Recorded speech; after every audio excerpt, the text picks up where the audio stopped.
Olá, aqui é Pai Hermes de Xangô. Esta é a nossa segunda aula do curso de Teologia de Umbanda, com o tema Matrizes e Segmentos de Umbanda, Elementos da Crença Umbandista. Nas matrizes, nós vamos ver quais são os constituintes principais da religião de Umbanda.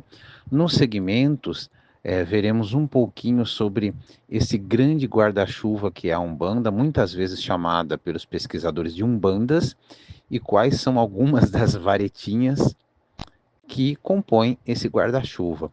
Trataremos também dos elementos da crença umbandista, mais do que de fundamentos de crenças comuns. Não é comuns a todos os segmentos, Pai Dermes? Não necessariamente. Alguns deles talvez não se valham de algumas dessas características, mas veremos de modo geral, sempre em respeito à diversidade da religião, as experiências de cada um. Este curso é uma parceria entre a Tenda de Umbanda Caboclos de Bois e Pirintra das Almas e o canal Saberes de Axé, e tem a coordenação dos meus filhos Pedro e Luíse. Pedro é pai pequeno apontado, será levantado no mês de abril de 2025, conforme o tempo em que você assistir a este vídeo, ele já terá sido levantado, e Luíse é a mãe pequena da casa. Algumas aulas serão videoaulas, outras aulas serão o áudio com a minha voz e imagens representativas organizadas pela produção. Então vamos lá. Matrizes de Umbanda. Quais são as principais matrizes da Umbanda? Primeira situação é que a palavra matriz lembra materno, maternal, mãe. Então nós estamos falando da concepção, concepção de um sistema, como vimos no primeiro encontro, teologia, espiritualidade, religião.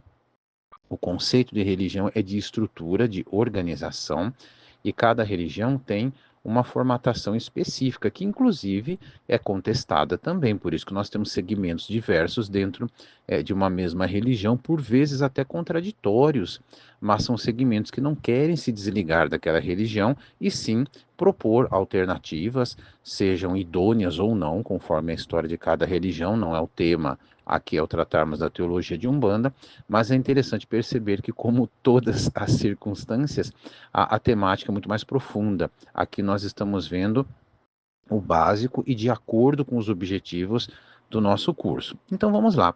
A primeira raiz da Umbanda, que foi tão negada em tantos momentos e ainda é, infelizmente, por umbandistas ou por vezes por determinados segmentos, é o chamado africanismo. A matriz afro é evidente, em primeiro lugar, pelo culto aos orixás. Algumas pessoas vão dizer que o orixá é apenas louvado e não cultuado na Umbanda. Vamos tratar disso ao tratarmos de orixás. Então, nós temos o culto aos orixás, a herança e a complexidade cultural, espiritual, medicinal e ecológica que vem dos nossos antepassados que foram arrancados de suas terras e escravizados aqui e em outros pontos da América também. Além dos orixás, nós observamos com muita veemência a força do africanismo, principalmente na figura dos pretos velhos, em outras linhas também, por que não? Mas dos pretos velhos de modo especial. A segunda matriz é o chamado cristianismo. Aqui não é por ordem de importância ou não. Eu estou me valendo de anotações que fiz e elas aparecem em ordem alfabética para serem as mais democráticas possíveis. Então, a segunda matriz é o cristianismo. O cristianismo, pensemos assim, naquilo que se conhece mais ou menos como a mensagem original de Jesus de Nazaré, o Cristo, e Jesus e Cristo, nós podemos depois, num outro momento, tratar com mais detalhes a respeito de quem é Jesus, o que é o Cristo, ou quem é o Cristo, o que é ou quem é Jesus Cristo, claro que sem a pretensão de esgotar o tema. E, ao mesmo tempo, nós temos também a influência católica, do catolicismo, que é um braço do cristianismo. Conforme a ordenação de uma casa, nós temos mais a influência do cristianismo ortodoxo, em outras casas, mais a influência do cristianismo popular, não dogmático. Então, alguns exemplos: o uso de imagens, orações específicas, símbolos católicos, e outras considerações, como alguém até vai se lembrar, o preto velho usa o rosário, O preto velho, por vezes, benze com o sinal da cruz, não apenas, mas pensemos nessa entidade de muita luz. Então, são algumas das referências do cristianismo barra catolicismo, bastante presentes. Na tenda espírita Nossa Senhora da Piedade, olha o nome aí, Nossa Senhora da Piedade, tá? Tem o nome espírita também. Pai Dermes, e a questão do sincretismo? É muito ampla e nós vamos ver num outro momento, mas evidentemente ecoa valores do cristianismo, simbologias do catolicismo, etc. O chamado indianismo, o termo não é o mais adequado, é o mais utilizado nos estudos umbandistas, mas não é o mais adequado. Nós temos a pagelança, a sabedoria ancestral dos povos originários nos aspectos culturais, espirituais, medicinais, ecológicos, etc. A figura dos caboclos, não apenas os caboclos de pena, também os caboclos de couro, mas os boiadeiros, por exemplo, né? Mas principalmente os caboclos de pena, pensemos assim. Agora, caboclo é um termo genérico que se refere à mistura, à mescla, à miscigenação de povos, principalmente no grande interior do Brasil. Mas, principalmente no dia a dia, nós nos referimos aos caboclos de pena. Entretanto, não só. Outra matriz é o chamado kardecismo, um termo que não é consenso entre os espíritas, que preferem não ser chamados de kardecistas, e o espiritismo não ser chamado de kardecismo, mas vamos utilizar aqui também kardecismo barra espiritismo, porque aparece bastante o termo kardecismo nos estudos espíritas.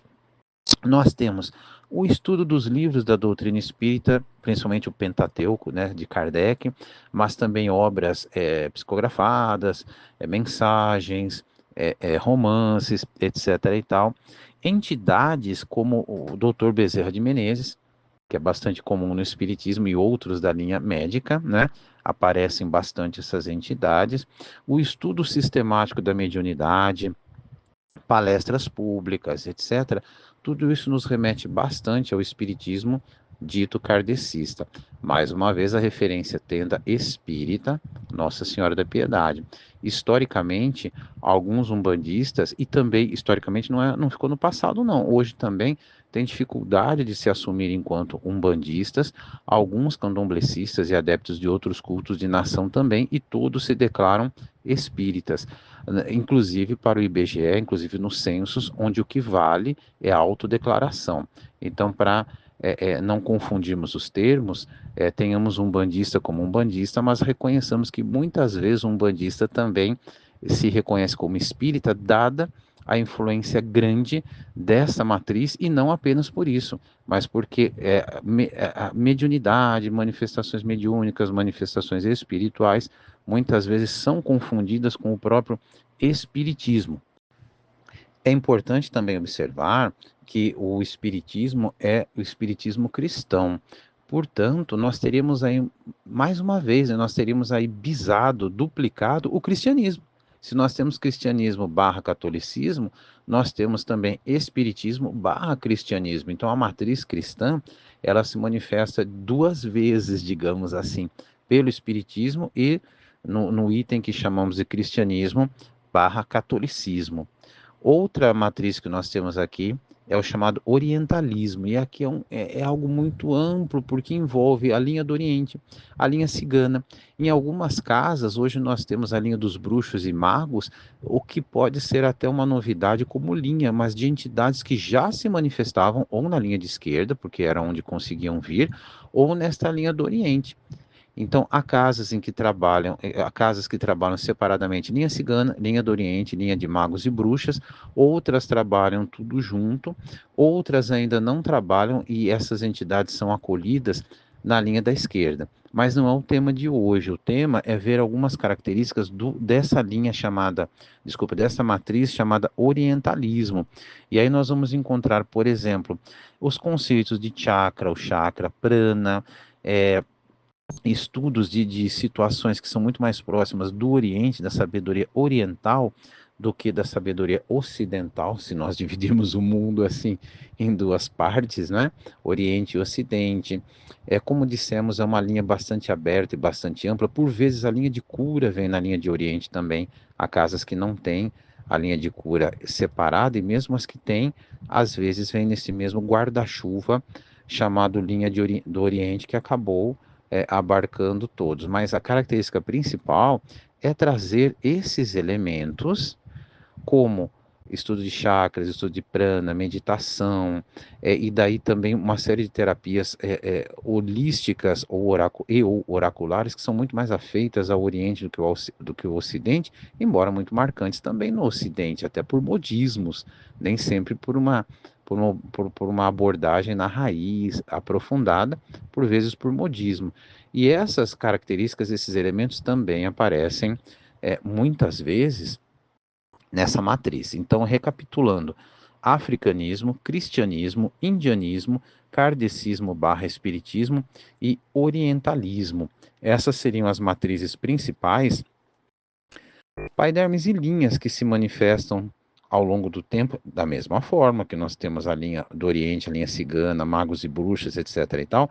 Outras linhas que se manifestam estão muito mais próximas, por vezes, de uma ou outra matriz, ou combinam as matrizes. Os pretos velhos, nós temos evidentemente o africanismo, mas muitas vezes também a presença do quê? De fortes elementos cristãos, cristãos barra católicos. A linha da Bahia, evidentemente africanista, mas também com elementos, dependendo da entidade baiana, né, suas características, muito mais próxima do cristianismo ou não. Nós temos também espíritos baianos e não só, espíritos da linha da Bahia que são muito mais próximos ao islamismo, são muitas vezes se identificam ou foram na existência anterior malês, alçás, há poucos estatisticamente, pensemos assim, mas também judaicos, não é? Entidade que é baiana e ao mesmo tempo com uma forte raiz judaica, o que é muito raro. A gente encontra mais cristãos, mais afro, na verdade, em primeiro lugar, afro misturados com cristãos e depois malês e alçás e, em último caso, também elementos judaicos, mas isso é uma outra observação para outros momentos, para não nos perdermos aqui. Muito bem. Quanto aos segmentos umbandistas, nós temos uma diversidade muito grande também, que deve ser observada, não é? E nessa diversidade, nós vamos perceber que em determinados, ou em todos, talvez seja mais fácil até dizer, segmentos, nós vamos encontrar o quê? Uma ou outra matriz mais contundente, mais evidente. E nessas matrizes, nesses segmentos, nós vamos perceber ainda que nem todos eles têm características específicas, claro, características que lembrem a tenda espírita Nossa Senhora da Piedade. Em primeiro lugar, pensemos nisso. E em segundo lugar, eles surgiram muitas vezes de forma desligada da tenda, trazendo elementos de outros cultos anteriores ou coetâneos da Umbanda e com características extremamente regionais. Olha, introdução feita, demos alguns exemplos aqui, porque são muitos. O primeiro que eu quero dar é da Umbanda Almas em Angola, que tem sua raiz no Rio de Janeiro, mas se desenvolve com muito mais força no estado de Santa Catarina. Aqui eu não vou dar o histórico, depois eu compartilho no grupo de WhatsApp sugestões de bibliografia e elas estão aí afixadas nos comentários deste vídeo. Nós temos principalmente aqui a conjugação da chamada Umbanda tradicional e os ritos africanistas do Candomblé Angola, não à toa o nome Almas em Angola. É interessante conhecer a sua nomenclatura, sua estrutura, sua hierarquia, sua forma de organização e perceber que num estado, por exemplo, como Santa Catarina, mesmo um terreiro que não é de Almas em Angola, por vezes tem alguma influência específica e a convivência, o diálogo, ou não, infelizmente, né, não se estabelece esse diálogo fraterno que deveria acontecer sempre. O que mais que nós temos aqui? O Molocô. O Molocô, eu gostaria que vocês refletissem no seguinte: o Molocô traz geralmente a combinação entre o culto africanista aos orixás e aos guias da linha de Umbanda. Nós temos como referência o Tata Tancredo e antes do Tata Tancredo, Maria Bataió. A biografia desses grandes líderes também será compartilhado no grupo do WhatsApp, o grupo aprofundando os estudos.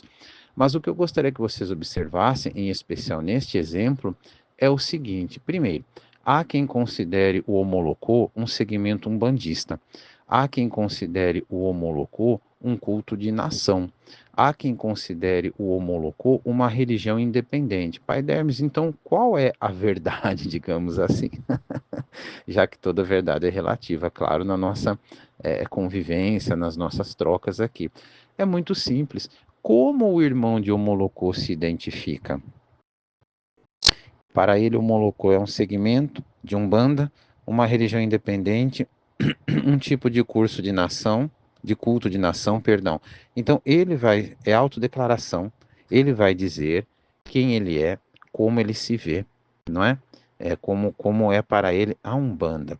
Nós temos ainda, são muitas situações, nós temos a Umbanda Banto no Beijo, aqui em São Paulo, e a origem também é carioca, que é uma Umbanda que se aproxima também de cultos e conceitos Angola, inclusive neste nome, com o nome, né, Banto no Beijo, Banto, né, Bantu, então é bastante marcante no Rio, ou é marcante no Rio, e temos aqui alguns terreiros em São Paulo, também nesse segmento, como na maioria dos segmentos, até como a situação de identificação, há elementos comuns, claro, na liturgia, mas também nas vestimentas, na forma de organizar as guias, os colares, né, litúrgicos, etc. Temos a Umbanda Sagrada, que talvez seja a forma mais conhecida de Umbanda em alguns estados do Brasil, que, segundo alguns, é a única Umbanda existente, mas não é. Inclusive, por vezes, a teologia de Umbanda, ela é colocada como a única teologia de Umbanda. E aqui nós temos um movimento bastante interessante de ser observado. Há terreiros que conjugam elementos teológicos de Umbanda de várias fontes com os elementos de teologia de Umbanda. Há terreiros de Umbanda Sagrada. Há terreiros que são de Umbanda Sagrada, e há terreiros que incorporam elementos da teologia da Umbanda Sagrada ou a Umbanda Sagrada toda, a teologia de Umbanda Sagrada toda, negando seus elementos de origem. E aí nós teríamos um processo de colonização teológica, o que não é bacana de se vivenciar, porque não se respeita a diversidade. A teologia de Umbanda, de Umbanda Sagrada, perdão, era bastante disseminada por meio de livros, não apenas de seu fundador, pai Rubens Saraceni, mas de seus herdeiros, herdeiros espirituais e editoriais. E também por cursos, muitos deles disponíveis na internet, além da modalidade presencial. São cursos sistemáticos, inclusive de sacerdócio de Umbanda. Existe um segmento que às vezes é difícil definir aqui em São Paulo, mas era como nossa casa, por exemplo, era conhecida em Santa Catarina, que é chamada de Umbanda Sete Linhas, que não é lá em Santa Catarina, né? Nem é Umbanda Almas em Angola, nem outros segmentos específicos, então eleva esse adjetivo, chamemos assim, essa caracterização, melhor dizendo, de sete linhas. Mas aqui em São Paulo a gente diz Umbanda Sete Linhas e quase ninguém sabe o que é. De qualquer forma, vale lembrar, as linhas de Umbanda são temas da terceira aula. Bom, alguns elementos comuns da crença de Umbanda, da teologia de Umbanda, o primeiro deles é o chamado monoteísmo. O que seria o monoteísmo? A crença num poder divino único, não necessariamente patriarcal, masculino, enfim, que reproduz, ou melhor, tenta reproduzir um pouco conceitos iorubás, Olorum, Zambi, congo-angolês, né? Assim, estou dizendo de uma forma bem geral, e o Javé, ou Jeová, hebraico-cristão, mas aí nós temos a presença forte do masculino patriarcal. Na verdade, a crença umbandista, se nós pensarmos, ela mescla esses elementos, porque não é nem Olorum, nem Zambi e nem mesmo Jeová ou Javé, mas existe um conceito um pouco fluido e que combina essas matrizes chamado Deus. Agora vejam que interessante, muitas pessoas, sejam umbandistas, pesquisadores, não importa, diziam o seguinte: olha, a Umbanda é uma religião monoteísta porque ela crê num princípio único, e a partir desse princípio único nós temos uma série de divindades, os orixás. Outros já vão dizer não, exatamente pela presença dessas diversas divindades, nós temos antes um politeísmo do que um monoteísmo. Então fica aberta aqui para o debate, para o diálogo, né? Para a discussão bastante construtiva, se vocês acham que é monoteísmo ou politeísmo. E o segundo item, evidentemente, aproveitando-me já dessa situação do primeiro, monoteísmo e politeísmo, são os orixás. Nós temos os orixás como divindades, não é? como regência individual de filhos, nós vamos ter uma aula sobre orixás, e veremos diversidades de conceitos, até mesmo de formas de culto em África e no Brasil, diferenças básicas, né? Mas para compreendermos um pouco mais o que fazemos. E na Umbanda nós temos a crença nesses orixás. Como já vimos, alguns consideram que os orixás são apenas louvados e outros cultuados na Umbanda. Também trataremos disso em outra aula, em outro encontro. Como a Umbanda acredita nos espíritos, evidentemente, né? Somos espíritos encarnados. Existe uma categoria de espíritos que aparece, essa categoria também na Umbanda, que são os anjos, mas que não são vistos necessariamente como figuras sagradas, como figuras divinas, perdão, e sim como seres sagrados. Ora como seres especiais criados por Deus, mais por influência do catolicismo, ora como espíritos bastante evoluídos, e isso é mais uma influência do espiritismo barra kardecismo. Outras vertentes nem estarão preocupados com anjos, e pensarão na categoria de mentores ou espíritos evoluídos, espiritualidade amiga. Os nomes variam bastante, mas é importante colocar aqui essa crença nos anjos, porque em algumas umbandas isso é mais incisivo do que em outras. Outro ponto que nós temos aqui, que é um pouco maior ou um pouco menor, e em algumas vertentes até eu não vou dizer que desaparece, mas fica bastante nublado, né, esse aspecto, que é a crença em Jesus Cristo, vindo na linha de Oxalá e por vezes confundido com o próprio orixá. Vamos tratar disso ao falarmos de não só de Oxalá, mas do sincretismo de modo geral. Jesus é visto como filho único e salvador. Isso é uma influência do catolicismo e do cristianismo mais tradicional. Em outros momentos, ele é encarado como o mais evoluído dos espíritos que encarnaram no planeta, do qual, aliás, ele é o governador. Aqui nós temos a influência do espiritismo, do kardecismo, né? Do espiritismo dito kardecista. Algumas umbandas, alguns umbandistas, eles vão questionar, dizem, olha, tem aí Jesus, é um grande mestre, às vezes vão confundir até os conceitos espíritas e católicos e dizer, ó, tem um sincretismo com Oxalá. Alguns vão considerar Jesus Oxalá, nós vamos, repito, discutir isso ao tratarmos não apenas de Oxalá, mas também do sincretismo. Mas é fato que na maioria das umbandas a presença, a figura de Jesus e do Cristo, ou Jesus Cristo, é bastante forte, é bastante intensa. Isso não exclui, repito, outras linhas de trabalho de espíritos que se achegam, espíritos de origem muçulmana, espíritos dos nossos antepassados, dos povos originários sem influência cristã, espíritos afro sem influência cristã, a Umbanda cabe todo mundo, né? Por isso que eu costumo dizer, cada terreiro de Umbanda é um quilombo, porque no quilombo cabia o africano, ou já nascido nesta terra, escravizado negro, que buscava uma nova vida, o indígena na mesma situação, chamemos assim de indígena, de uma forma generalizada, o branco pobre, miserável, em situação de penúria, que também ia para o quilombo buscando uma nova vida. Outros aspectos que nós temos, dentre tantos, é a crença nos espíritos, como já dissemos, e evidentemente também na mediunidade, não é? Seja manifestação de espíritos de luz, seja manifestação de espíritos que vêm para atrapalhar, para causar confusão, todos considerados irmãos. Por isso que a Umbanda não faz exorcismo, ela faz desobsessão, também isso é um outro tema, né? A reencarnação, que é o ir e vir dos espíritos em planos diversos, inclusive no plano terreno, com a carne, com o corpo físico. Muitos desses espíritos se colocam com autorização devida, como guias, como protetores, como mentores que vêm para, de fato, guiar, como diz o nome, encaminhar, auxiliar, não é? Esta vivência, e isto não é consenso entre todas as umbandas, principalmente aquelas de influência mais afro, principalmente iorubá e congo-angolesa, mas nós temos, por influência principalmente do espiritismo, a noção de ação e reação, ou seja, as minhas ações reverberam. Isso às vezes é tomado muito ao pé da letra como doutrina espírita, no sentido de que eu venho aqui para penar, eu venho aqui para pagar, porque estamos sempre em débito. Em outras leituras, não. Você tem a lei de ação e reação, não como necessariamente um débito, mas uma questão até lógica. Se eu planto cenoura, eu não vou colher tomate naquele mesmo canteiro.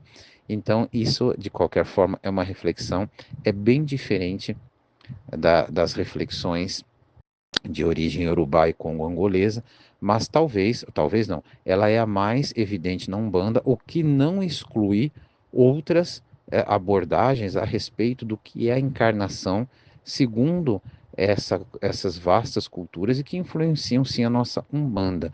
E aí eu deixarei algumas referências também, principalmente nesse caso no grupo de estudos do WhatsApp, mas também aqui como comentário afixado, enfim, como referência a ser buscada no nosso vídeo, aqui nesse nosso estudo, nessa nossa aula.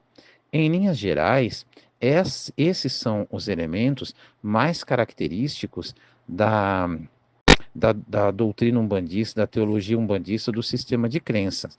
Repito, sistema de crenças, repito, eu não tratei ainda do sincretismo.